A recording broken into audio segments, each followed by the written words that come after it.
Ito yung bago, kausap natin kanina si Mary. Ang kwento ni Mary kasi mga kapatid, nung kinausap daw niya kanina si Jobert sa ospital, sinabi raw ni Jobert sa kanya na wala siyang kinalaman sa krimen. Yung nasaksak to ni Leobert na magpinsan.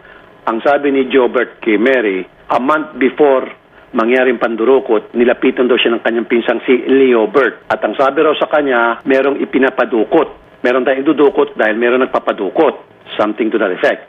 So, ibig sabihin, may nag-uutos. Tinanong daw ni Jobert, pagpeperahan ba yan? Ang sabi ni Leobert, ako na lang bahala sa'yo. Doon daw nagtapos yung kwento. Ito pang matindi. Ang sabi ni Jobert, nung time na nangyari yung di man ipandurukot na kinikwento ni Leobert, itong si Jobert ay nasa construction site nila at doon siya natutulog for several days up to the time na mangyari yung pandurukot na sinasabi ni Leobert. At yan ay makapagpapatunay yung kanyang mga foreman o mga katrabaho. Bumabalik tayo doon sa suspecha talaga ng mga netizen na may conspiracy talaga rito.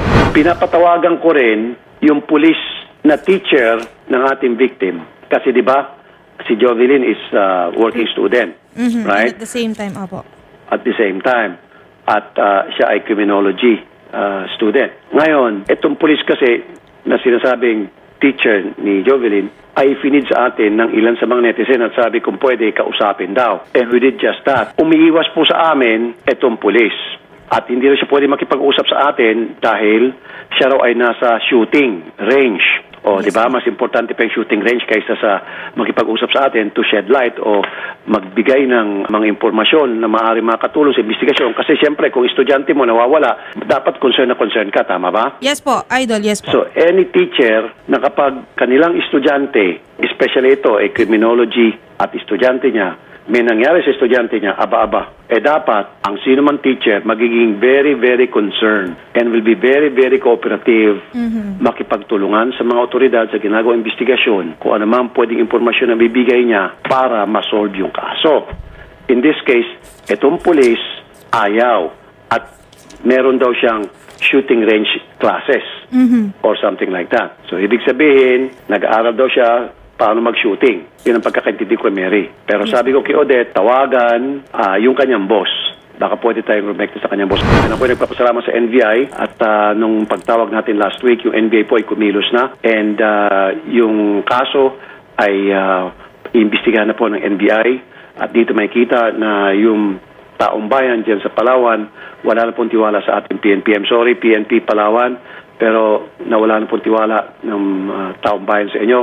At may tiwala sila sa NBI. That was the reason ba't tinatawag natin NBI last week. And again, nagpapasalamat po ako at ang NBI po ay nakikipagtulungan na sa kasong ito. And I'm sure pretty soon lalabas na katotohanan dahil pangimasukan na po ito ng NBI. Jobert, magandang hapon sa iyo, sir. Ano pong hapon, sir? Now, Jobert, naikwento mo sa aming staff na 1 month before the incident, ikaw ay kinausap ni Leobert. Sige, pwede ba mas okay man galing sa'yo? Paano ka kinontak ni pinsan mong Leobert? Opo. Yung sinabihan niya po ako na bago mangyari po yun, na pinontak niya po ako na kung sabi niya sa akin, kaya mo nang humukay na pwedeng pagbawanan natin na hindi pwedeng mangamoy ang tao. Sabi niya ganun. Tinanong ko sa kanya po, ang sinagot ko po, sabi ko, bakit pwede na po mapagtirahan yan? Ang sagot niya naman, sabi niya po, ako nang bahala sa pera basta hindi pwedeng mangamoy yung ililibing natin. Yan po yung mga sinabi niya po sa akin na hanggang naputol po yung usapan namin na hindi na kami nakapagpintuan. Okay, yung ba ay meron nag-uutos sa kanya, ipinapagawa? Kasi tinan mo ang pagpiperahan ba yan? So sa pagkakaintindi mo, yung ba ay si Jobert lamang may gusto, may balak, all the while lamang doon sa gagawing krimen o sa tingin mo may nag-uutos? Yan po yung hindi ko po alam kasi Idol Rapi, hindi ko po alam po yung mga ganong niya. Ang iniisip ko lang po na kasi alam niya, galing po ako, nang galing loob po ako na gusto niya na parang subukan niya lang po ako, yung parang pinusubukan niya lang kung hanggang saan ang kaya ko. Parang gano'n lang po yung iniisip ko yung mga time na yan na ginayaya niya ako ng gano'n. Okay, so pumayag ka? Wala po, hindi po kami, wala po na nangyaring ganun po na hanggang tumagal po na hindi na po, wala na kaming usapan na dalawa. So, ibig sabihin, nung sinabi niya, tinanong mo kung magpiperahan, ano sabi niya, akong bahala sa'yo, ganun lang yung usapan niya, tapos na? Hindi pa nadugtungan ng mga iba pang detalye. Siyempre, marami pa kayo tatanong sa kanya. Ang lagay, ganun na lang agad yung usapan, napakaiksi. Plano yung ginagawa ninyo. Wala na po siyang ibang sinabi, basta ang sinabi ko po sa kanya, kung pwedeng mapagpirahan niya na sinabi niya sa akin na siya na ang bahala. Sinabihan ko siya na, sige, kung gusto mo akong puntahan dito, puntahan mo ako ng umaga, madaling araw dito. Kung gusto mo, sunduin mo ako rito sa bahay. Kasi wala akong masakyan, hindi ako makakapagpunta dyan sa'yo. Telepono pala, telepono, okay? Telepono lang po. Nag-uusap kami sa telepono po, na tinawagan niya lang po ako. Sabi niya, sabi mo pumunta ka dito, sabi mo sa kanya. Yun po ang sinabi ko sa kanya. Hinamon ko rin siya na puntahan niya ako sa bahay, sunduin mo ako kung gusto mo talagang gano'n ang ano mo sa akin na sinabi mo sa akin. Okay. Yun lang po. Tapos yan, wala na po. Naputo lang ang usapan namin dahil doon. Okay. Agent Cedric Cabay ng NBI. Magandang hapon po, sir. Magandang hapon po, sir. Unang-una, maraming salamat po sa NBI at kayo po ay willing na pong makipagtulungan at para mabigyan po ng resolusyon itong kaso ito. So far po, ano na pong estado po nitong kaso? Ito ba'y totally na i-transfer ng PNP at very cooperative ba ang PNP sa inyo sa pagbigay po ng mga dokumento, ano pa man pong mga kailangan ninyo para matrabaho nitong kaso, Attorney Cedric? Sa ngayon po, sir, nung start kami nung Saturday po, nag-start kami dito sa crime scene at kinausap namin yung residente nung sa Pulang Lupa. Opo. At may mga nakita nga po silang iba pang buto doon ng tao, allegedly ng buto ng tao. So binalikan namin doon para lang ituro kung saan nila nakita. Nag-markings kami. Mm-hmm. So kahapon po yun. And then nag-request na po kami ng aming expert from Manila para sila po ang pumunta dito sa Puerto Princesa at mag-conduct ng analysis and examination doon sa nakita, and at the same time po extract po ng sample sa pamilya nito ni Jovelyn o sa ibang pang personalidad kung meron man na posibleng involved sa agreement. Yun nga po ang sinasabi ko. Kasi nung una yung police parang nagdidilidali nung nabanggit po yung NBI, parang allergic sila ata sa NBI. Buti lang po nandiyan na kayo. So kukuha na rin po kayo ng sample doon po sa buto na sinasabi ng mga police na buto na ni Jovelyn para gagawa kayo ng cross-matching sa DNA sa mga kamag-anak. Okay. Opo. Yun na nga po, sir.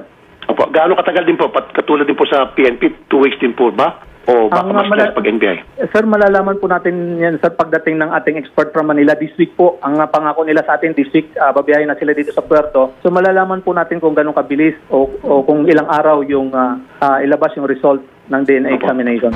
Marami kasi mga kumakalat na mga impormasyon na yung teacher ni Ma'am Jovelyn, kasi siya po ay working student, criminology ang kanyang course, ay isang pulis. Na ang pulis daw ito, di umano, meron daw masasabing mga impormasyon na makatulong sa investigasyon.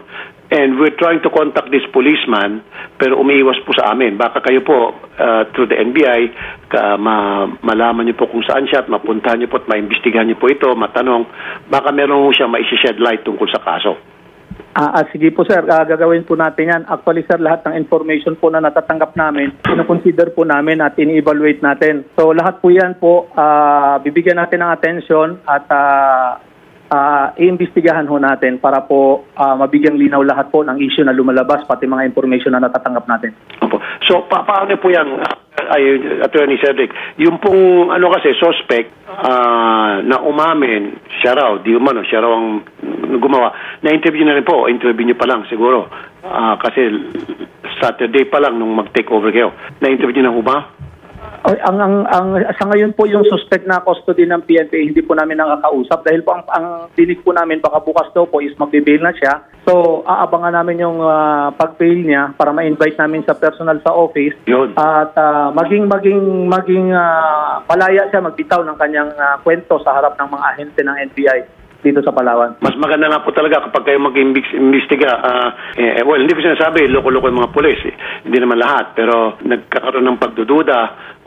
Kasama na kami dyan, ang mga netizen, dahil kapag yung mga pulis ang nag-imbestiga at merong suspect na involved ay pulis din, diyan nagkabanggal-banggal din kanilang investigation. Sige po, napakaganda po itong development ng NBI po ay makikialam na pag-imasukan na. Maraming salamat po. Maraming salamat din po. Sir Jobert, alam mo ba na yung pinagpaplanuhan ay si Jovelyn? Hindi ko po alam. Mary? Hello po, sir. Okay, ang sabi mo kanina, hindi makausap si Ace Avian, Corporal Ace Avian dahil sa target shooting siya? Opo, nasa firing po siya ngayon. Meron daw pong seminar. Okay, sineseminar kung paano mag-firing. Yes, Okay. sir. Yan ang binigyan niyang dahilan. So, hindi ba natin pwedeng pilitin na mag-excuse muna din sa seminar kahit na 5 minutes lang o 10 minutes? Pakisabi sa kanya, alam niya na ba na yung kanyang estudyante ay na nawawala, ay ngayon natagpuan at bangkay na? So, tanungin lang natin yung kanyang reaksyon. Actually po, sir, nabuksan po ng mga friends ko ni Jovelyn, yung Facebook ni Jovelyn. And then, nagchat-chat po itong si Sir Ace Abian dito kay Jovelyn kung nasaan na siya nung time nung mawala siya. Oh!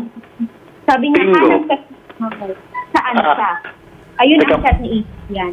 August 6 po yun, sir. 12:53 a.m.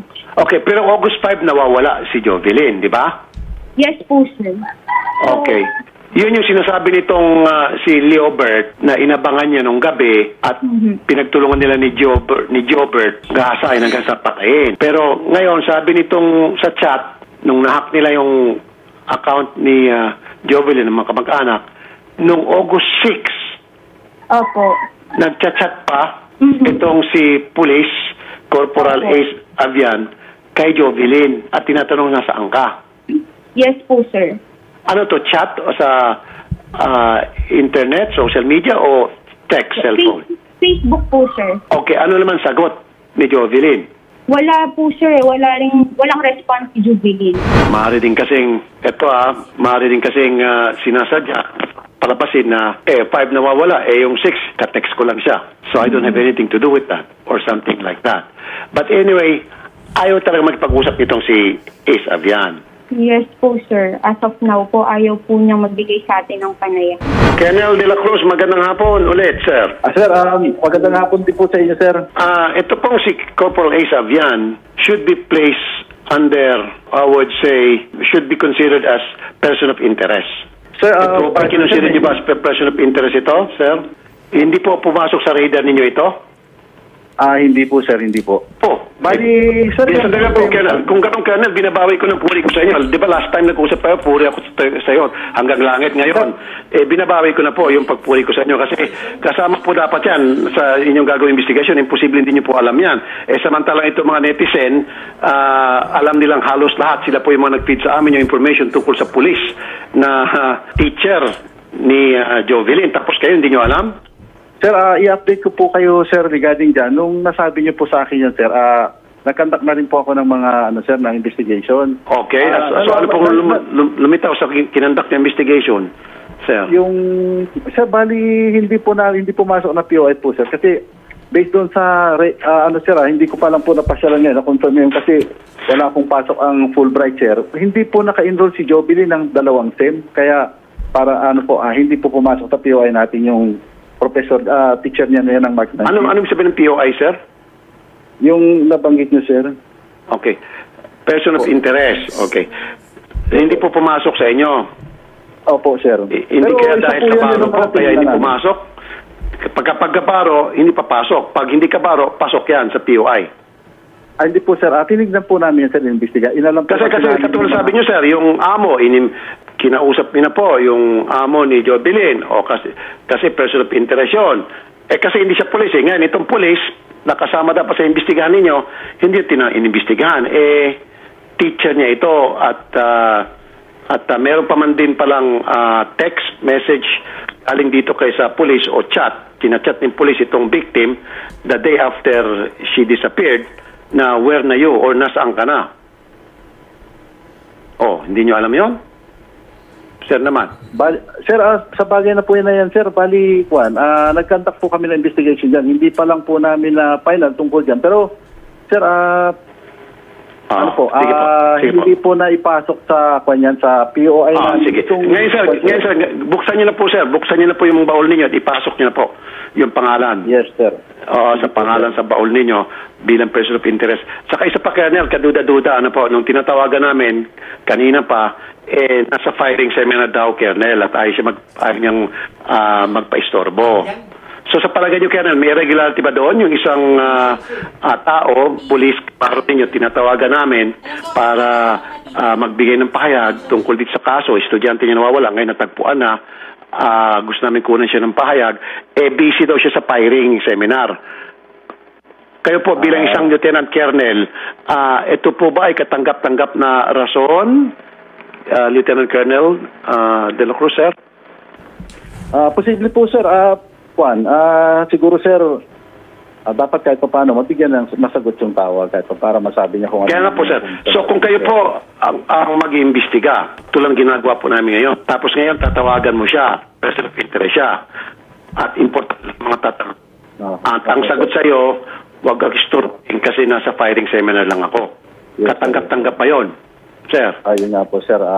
Di ba, sir? Magdududa ka na, sir, di ko ba? Opo, sir. Opo. Oo. Pero, sir, regarding po dyan, sir, hindi na namin ngayon natutukan muna yan, sir. Pero kasama po yan dahil nabanggit niyo sa akin, sir, nung nakaraan. Actually, kaya ko po nalaman tungkol doon sa status ni Jovelyn sa school na 2 sem po na hindi siya naka-enroll. At kasama na rin po yan kasi alam ko po, marksmanship instructor yan yung police. Ngayon po, sir, kasi hinihintay na lang namin yung result ng DNA. Yung forensic pathologist na kausap namin kanina, highly improbable daw na baka kay Jovel yun dahil in matter of 3 weeks na limpyo na yung buto at puting-puti pa. Okay? So, tapos pangalawa, yung NBI po ay magsasagawa din ng separate investigation sa pag-DNA testing and then ang NBI na po ang magte-take over. So if I were you, Colonel, ngayon pa lamang, kung ako sa iyo po, Colonel, sir, magpakitang gilas na po kayo. Kasi Yes, pag sir. lumitaw sa NBI na may cover-up dito, kayo po bilang isang seasoned investigator, I would assume, kasi Lieutenant Colonel na po kayo, medyo mababawasan po ang inyong pong credibility. Nagigets niyo po, Colonel, sir? Remember, Opo, sir, pinuri kita nung umpisa, sir. Nakita mo kung Yes, sir. gaano kapatas. Diba? Thank you, sir. Opo. Ngayon, the way things are going, mukhang binabawi ko na pong pagpuri sa inyo. Kasi napakasimple lang po yung kanyang professor. Alam niyo naman pala na isa sa mga person of interest, hindi man lang inimbestigahan, tinawagan. Ongoing naman po yun, sir. Nung binigyan ng instruction, ongoing po yun, sir. Opo, Pero sir, coordinate na rin kami. hindi nyo kinausap. Lahat kinausap nyo na pwera lang ito. Bakit hindi ito nyo sinama sa pakipag-usap? Yes, sir. Yes, sir. Kaya nga, sir, again, babalik tayo doon sa may coaching nagsundo. Hindi mawawala talaga sa isipan ko yon yung sinabi po ng isang major na may nagsundo na isang sedan. Bumabalik ako dito. Ngayon, tinatanong ko kay Major, magbigay pa ng more information about doon sa sedan, walang maibigay si Major. Kasi nga, sabi niya, under investigation. So very clear at that time, sabi niya, kasi iniimbestigahan pa. Pinilit ko ng pinilit, ayaw niya talaga magbigay pa. And then kinabukasan, sabi nung kanyang hepe, pagod lang daw si Major, kaya nag-hallucinate. O, di ba, Colonel, doon pa lamang. May problema na agad. Di po ba, sir? Opo, sir. Yes, sir.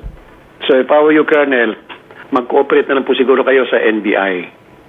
Yes, sir. Kasi, Opo. kasi masasayang po yung inyong career, Colonel. I know, pinaghirapan niyo po yung ma-reach yung ranggong Lieutenant Colonel. Asahan niyo, sir, kung ano man yung kalalabasan nitong investigation namin, magiging patas po ito, sir. Kahit yung police na yan, kung talagang iimbestigahan natin yan, sir. Opo. So, ito po ang request ko sa inyo, Colonel.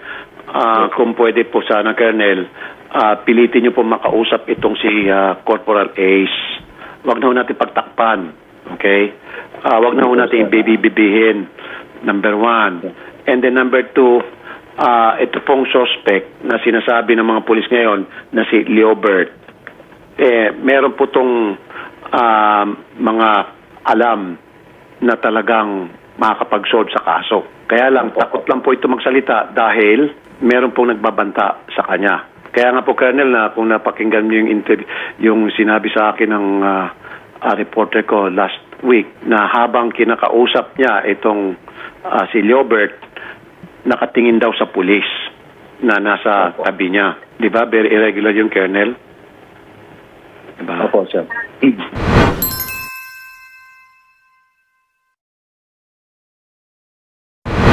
So, Colonel, please lang mag-cooperate kayo sa NBI kasi itong kaso ayon po sa mga kamag-anak, gusto nilang NBI na po mag-handle. Pa-handle na po natin sa NBI, Colonel, kasi mas tiwala yung kamag-anak sa NBI. So, let's give it to the relatives kung saan nila gusto, kung sino gusto mag-imbestiga.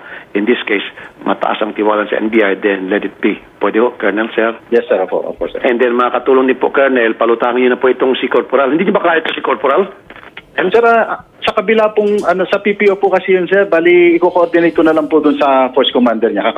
Magipag-coordinate po kami dun. Sa PPO po kasi yun, sir. Pero mas kinakaroon, because you are the lead investigator, diba? Yes, sir. Then, kung hindi nag-cooperate police na ito, kahit pa sino pa siya Poncio Pilato, kahit nasaan pa siya PPO naka-assign o PPO, TPO, OO, you are investigating a crime. Yes, sir. Investigator kayo. So, pwede natin siyang kasuhan ng obstruction of justice kapag hinaharang niya yung ginagawa niya investigasyon. Opo, sir. Magpipidback po agad ako sa inyo, sir. Pag nakausap po to. Kasi sasabi mo sa PPO siya.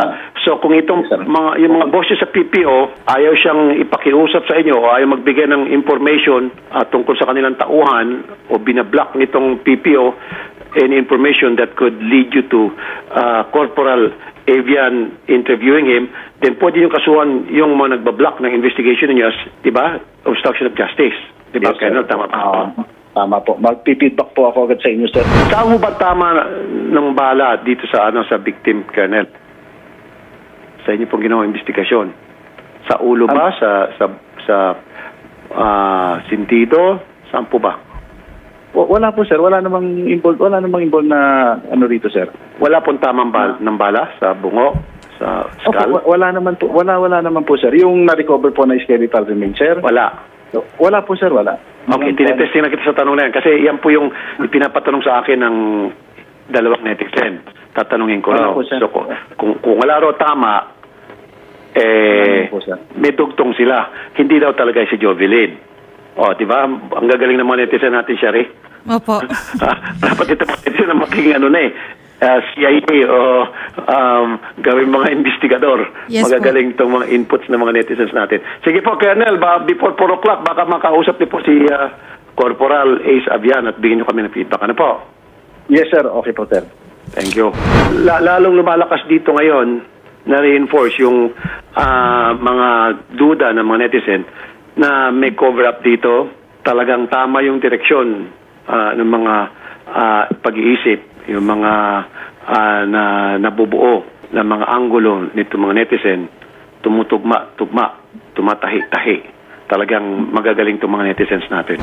Ma'am Jonalyn, magandang hapon po, ma'am. Sir, gusto ko lamang pong i-share sa inyo na kumpirmado po na si Ace Abian po ay nagkakagusto po sa ate ko. Second year college pa lamang po yung ate ko. Gusto niya na, pero ang sabi po ng kaibigan niya, ayaw daw ng ate ko doon. Mahilig pong mag-comment itong si Ace Abian doon sa mga post ng ate ko. Nito pong July 30, nagkaroon po sila ng firing. Tapos pinatanggal po yung face mask ng ate ko. Bali ito pong nagkukwento ay isa sa mga kasamahan ni Jovelyn na nag-firing po. Kailan po ito, July? June pala, sir, June 30. June 30. Saan po siya nag-firing? Dito po sa Tinigiban. Tinigiban. Ano po to? Firing range ng PNP? Yes po, sir. Meron din po kaming mga video at picture ng mga nakasama po na police ni Jovelyn during po nung nagpa-firing siya. Oh, wow. Opo, sir. Nakuha po namin. Tapos, nung pinatanggal po yung face mask ni Jovelyn, sinabihan po siya nung naka-orange na police doon na maganda pala ito. Maganda pala ito, okay. Pwede daw maging news sa darating na event. Pinalapit po ng lalaking naka-orange si Jovelyn doon sa lieutenant nila. Nasa likod po si lieutenant nasa likod siya. Tapos pinakita niya si Jovelyn. Tapos sabi niya, oo nga. Sino po yung lieutenant, ma'am? Hindi po namin kilala, sir, pero may picture po siya dito. That time nakaguling po siya, tapos may yung police po natatak yung damit niya. Merong tiniente rin kasama pala sa firing range ng June 30. Yes, hindi lang identified. Bakit niyo po nalaman ng lieutenant yun? Sabi po nung classmate ni Jovelyn, sir. Okay. So tapos ano po nangyari? Sunod? Sabi niya, pwede nga, sabay lumapit po siya kay Jovelyn, which is nakita rin po sa video na dumikit po siya kay Jovelyn. Aha. Okay. Tapos, ano po meron sa video, ma'am? Yun po sir, yung nag-firing po si Jovelyn, nandun po siya nakaalalay sa likod. Dalawa po sila, yung naka-orange na lalaki tapos si Lieutenant po. At nasaan naman po si Ace? Si Ace po that time wala po sir siya nung mga araw na yun sir. Teka muna, okay. Wala si Ace at that time, pero nandun si Teniente. So bakit Pero wala si Ace? magkakilala po yun sila sir. Magkakilala daw po sila. Doon nag-end yung video na nasa likod yung dalawa. Opo sir. Yung video na yan, gaano kahaba po? At gumawa ko kayo ng kopya niyan, pakisubmit po sa NBI. Kailangan po ng NBI yan. Makakatulong po sa NBI yan. Sige po sir. Importante po yan. Tapos yung June 30 sa Tinigiban, sabi ninyo, yan hihingi ng NBI yung record ng PNP. Kasi kapag anybody na pumunta sa firing range, I would know that. Kasi pag pupunta ko ng firing range ng mga pulis, o whether policeman yan o militar, naglalag ka. Inalalagay doon yung pangalan kung sino magpa-firing, anong klaseng baril, ang bit-bit mo, etc. So may record yan. Maliban na lang kung binura na ng pulis. Opo sir. Regarding din po doon sa cover-up, kaya pala isipan din po sa amin kasi yung binabanggit po na, may binabanggit pong pangalan at tinuturo itong si Kuya Leobert na may nagdidikta nga po sa kanya.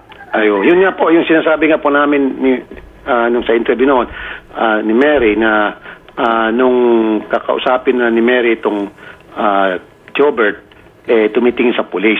Pero nung wala pa yung pulis, alam na alam niyang gusto niyang sabihin na inaamin niya yung krimen. Pero nung pinapasalaysay sa kanyang krimen, wala siyang masabit, nakatingin na sa pulis. So ibig sabihin, baka nakalimutan niya i-memorize yung turo sa kanya.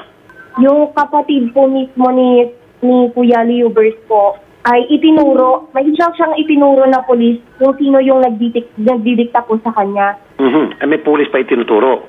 Opo, tapos nakuha ng larawan din kung sino yung pulis na yun. Nakukuha namin yung apelyido po. Interested ako dito sa Teniente. Ito na tuloy.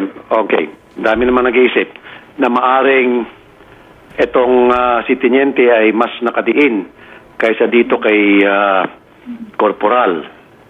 Siguro isang dahilan kung bakit talagang matindi yung cover-up dahil may ranggo na to, Teniente na to, hindi to enlisted man.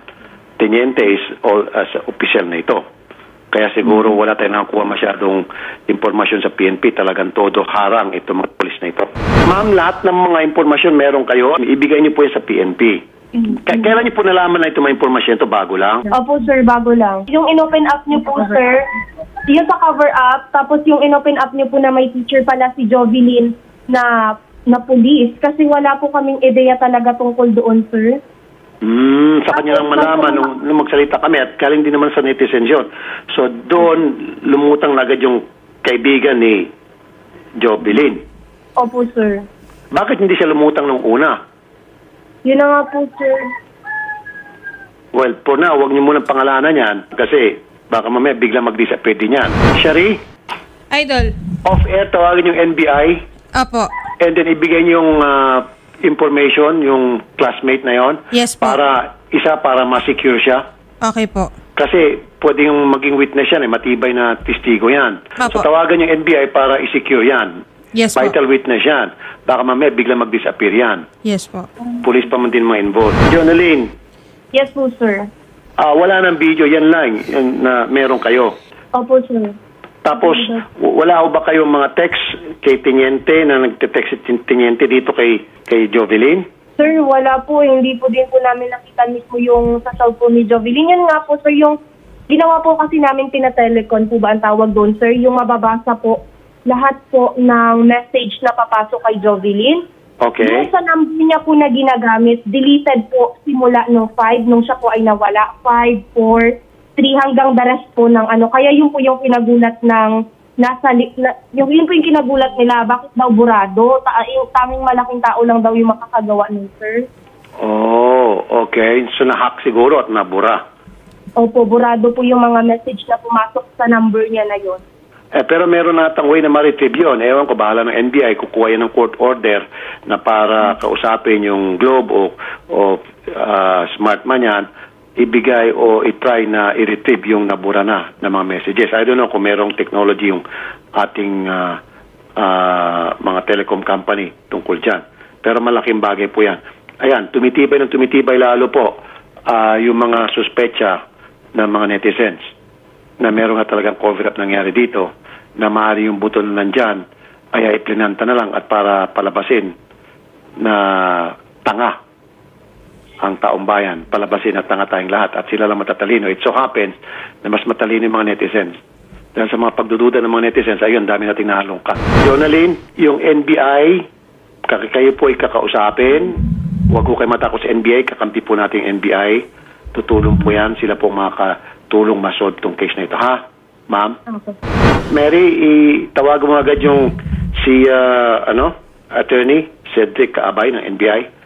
Oo, yes po, sir. Meron din pong pinapasabi yung complainant na yun nga po regarding doon sa pulis nga raw na nagdisita dito kay Liobert. So, ang apelyido po niya is Rayoso, which is yun din po ng police na kasama namin nung operation na tinititigan niya habang ini-interview namin siya. Teka muna. Oh, okay. Rayoso. Sino itong pulis na Rayoso? Rayoso daw po ang surname po, which is nagtutugma po kaming dalawa. Na, Sino itong Rayoso naman? Sino daw itong Rayoso? Ano po siya, investigator po doon sa Station 2, kung saan nakapiit ngayon si Gilbert. Ito yung nakatingin kay Gilbert. Tinitingnan ni Gilbert nung habang kinakausap mo. So, ano raw itong si Rayosa? Ang sabi po ni Gilbert dito sa kanyang kapatid, ito daw yung nagdidiktang pulis sa kanya kung ano yung sasabihin. Which is Ito nagdidikta? Yes po, sir. Okay. Kaya nga, talaga may cover up. Tama lang talaga itong NBI na mangimasok. Wala na. Pag pinabayaan to sa PNP, siguradong case close. Di ba? Napakaaga-agad sinabi ng case close. Siguradong walang pupuntahan itong investigasyon. Di ba? Dead end. Buti na lang, sa NBI may kalalagyan to. Itong mga pulis na to. Ay, nako. Sige. Ma'am Jonalyn, Yes po, sir. kakampi po natin NBI rito. Tutulong po yung NBI. Malaking tulong ang NBI, okay? Opo, sir. Salamat, Ma'am Jonalyn.